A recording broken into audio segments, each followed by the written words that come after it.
Bienvenue à ce bulletin d'information, mesdames et messieurs. Bonsoir. À l'actualité que le vice-premier ministre, ministre des Affaires étrangères, Christophe Lutundula, a reçu en audience le mercredi 22 février 2023 à Kinshasa une délégation de la MONUSCO conduite par sa chef, Madame Bintou Keïta. Au menu de cette rencontre, la visite prochaine en République démocratique du Congo de 15 membres du Conseil de sécurité des Nations Unies. Finingali Junior pour plus de détails.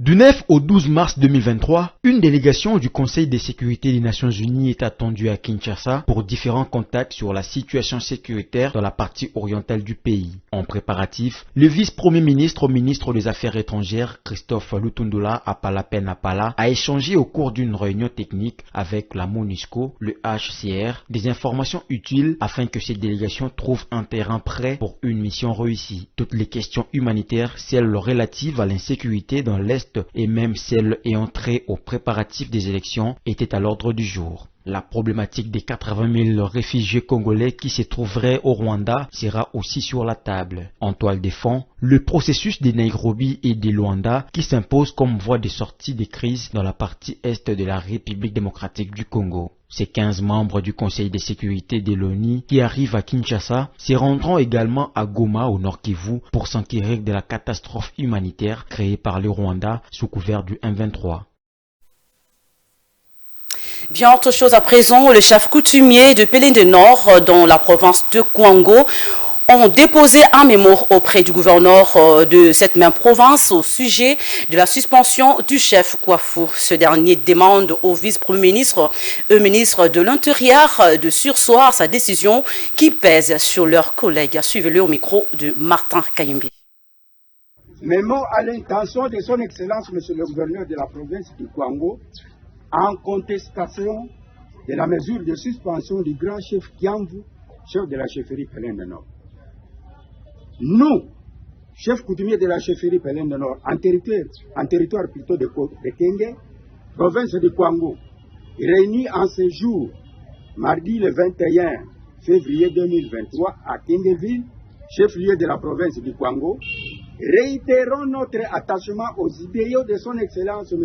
Félix Antoine Tshisekedi Tshilombo, président de la République démocratique du Congo, qui prône la valorisation des us et coutumes dans notre pays. Nous lui demandons de toujours soutenir cette action combien salutaire et de barrer la route à toute personne mal intentionnée qui en abuserait, quel que soit son rang social. Au diable tout tireur de ficelle dans les conflits coutumiers, susceptible de conduire au bain de sang. Pelende-Nord n'a jamais connu ce genre de situation et n'en connaîtra jamais malgré les incitations à la haine de certaines personnes. Au diable tout péché à nos troubles. Pelende-Nord veut la paix, rien que la paix. Tous les chefs coutumiers de Pelende-Nord restent et resteront toujours unis, soudés autour et derrière leur grand chef investi conformément à nos principes, à l'occurrence Sa Majesté Mwaku Kambambe le Wimakam, l'homme du développement. Par conséquent, d'une seule voix, nous demandons à son Excellence, Monsieur le Vice-Premier ministre, ministre en charge de la décentralisation, sécurité et affaires coutumières, de revoir sa mesure de suspension sans grief lui reprocher. Nous demandons à son Excellence, Monsieur le Président de la République, en tant que garant de la paix, de s'impliquer dans ces dossiers, personnellement dans ces dossiers de la chefferie Pelende-Nord, mis en péril par certains politiciens mal intentionnés, surtout que nous sommes à la veille des élections. Nous disons, et point de citation.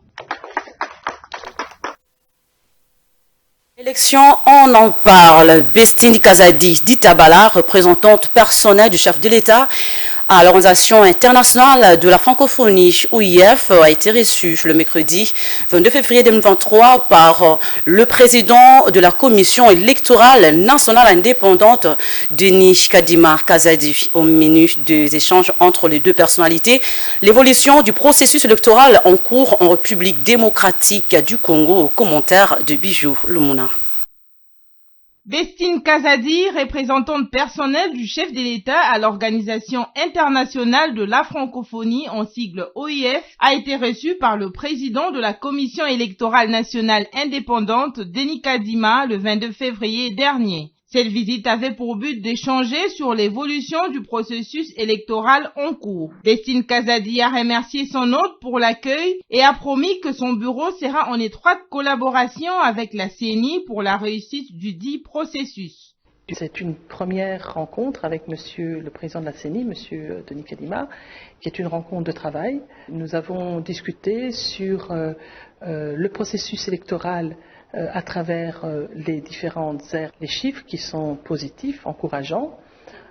Également recueillir un petit peu des informations sur le déroulé des différentes étapes eu égard au calendrier électoral. Elle a en outre reconnu les efforts déployés par le président de la centrale électorale par la détermination affichée pour faire participer les Congolais résidant à l'étranger. Nous sommes tout à fait ouverts à une collaboration entre la CENI et le bureau de la représentante personnelle du chef d'État pour aider justement à ce que, au niveau diplomatique, l'action du processus électoral de la République démocratique du Congo soit connue, soit bien explicitée et également puisse être transparent. Signalons que le processus d'enrôlement et d'identification des électeurs en vue des élections de décembre 2023 suit son cours et qu'elle a déjà été lancée sur les 3 aires opérationnelles. C'est la fin de ce bulletin d'information, mesdames et messieurs. Merci à vous de l'avoir suivi. Bon titre de programme sur Mondico Télévision. Au revoir.